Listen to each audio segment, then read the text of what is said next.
I am so glad that Etrian Odyssey is being brought back. When I was playing Nexus, my guild card text was "One Last Odyssey." I have never been happier to be wrong. And they're bringing back the DS era games. They haven't been available since their old physical releases.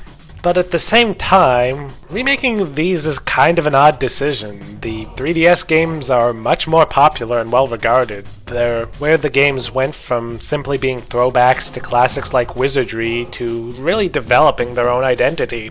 Furthermore, a lot of people would claim that the untold remakes of 1 and 2 invalidate the original versions of those games. I don't agree for reasons that are the majority of this video, but I can't say I blame those people. The Untold titles are better games, but they're also very different games to the point where I don't feel that either version can ever really replace the other. But at the same time, the DS era games have their own design ethos and charms. It's good to see them preserved, even if I fear that a lot of players will have a negative reaction to these. But with all that in mind, what made the classic era of Etrian Odyssey so different from the later era? Well, it's a bunch of different smaller things that all collectively really changed the tone of the games.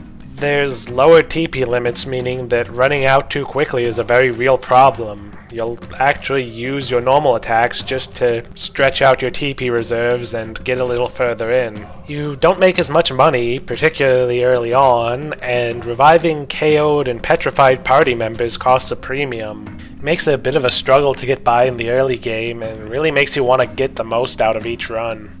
While the 3DS games give you an indicator of how strong a mini-boss is going to be before you fight it, the DS games give you no such indication, so you just have to go in there, try your hardest, and hope. There's a sense of uncertainty and tension that the later games simply lack because of this. And the lack of a floor warp or similar mechanics means that getting in and out of the labyrinth is more difficult and risks more encounters. This also leans into a focus on survival that is lost in the later games, especially when your TP supplies are more limited.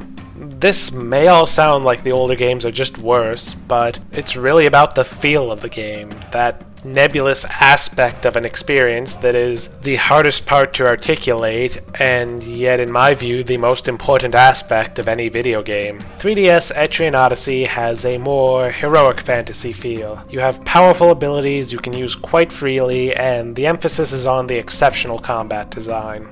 Classic DS Etrian Odyssey, meanwhile, feels like you're a band of underdog heroes fighting against a cold, uncaring, and dangerous world. It's a game of survival, struggle, and uncertainty. The best analogy would probably be Devil May Cry and Dark Souls. Bear with me here. Both are difficult games. In Devil May Cry, the difficulty comes if you fail to be the badass that the game expects and wants you to be. While in Dark Souls, the difficulty comes from a world where the entire deck is stacked against you. Likewise, both DS and 3DS Etrian Odyssey games are difficult, but they invoke very different emotions in the player. And this is why I think that the DS Etrian Odyssey games deserve to be preserved as they were. They have a feel all their own. This isn't maintained for the Untold games. While I do think that the remakes are the better games, they're different enough that it really is worth playing the original and Untold versions. That said, I do think it's not the best business decision. While the games do have a style that's very worth preserving, they have a lot more rougher edges than the later games do. 1 and 3 especially needed more time in the oven. And frankly, I think that the very game feel that makes them worth preserving just won't resonate with as many people as the game feel of later titles. These players will just see the ways in which the old games are worse and not the things that make them unique. But hey, niche titles deserve to be preserved just as much as more popular games. These games are unique even within their series, and that makes them worth preserving. Also, the $40 per game price tag is not going to help. I do think they're worth it for someone who doesn't already own them. These are very good games, but I know a lot of people reflexively don't want to pay full price for old games, and to be honest, it's a bit hard to swallow for me too. Even though I think the price is worth it for someone who doesn't own them, I already own 2 and 3, and I'm not really in a rush to play the first game. I want to buy the games to support them and tell the companies involved to make more, but $80 for the bundle is going to sting for essentially me just giving them moral support. With all that said, I really hope they remake the 3DS games too. With the closing of the 3DS eShop, those titles are now just as inaccessible as the DS titles. Even worse, since some of them had DLC. And while I do think that the Origins collection is important for reasons that were this entire video, I feel like the 3DS games will resonate with a lot more people.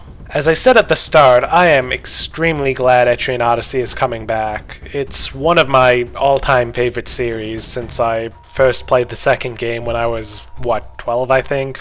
It's very important to me, and being a obscure series that pretty much no one I knew at the time played just made it even more special to me. It was mine. But I just hope that focusing on the more niche parts of this already niche series doesn't bury the franchise again. So what do you think about the franchise and the choice to remake the first 3 games? Are you a newer fan eager to play the classics? A longtime fan like me, just glad these games are being preserved? Someone entirely new to the series who is watching this video for some reason? Let me know in the comments below, and I will see you in whatever video I do next.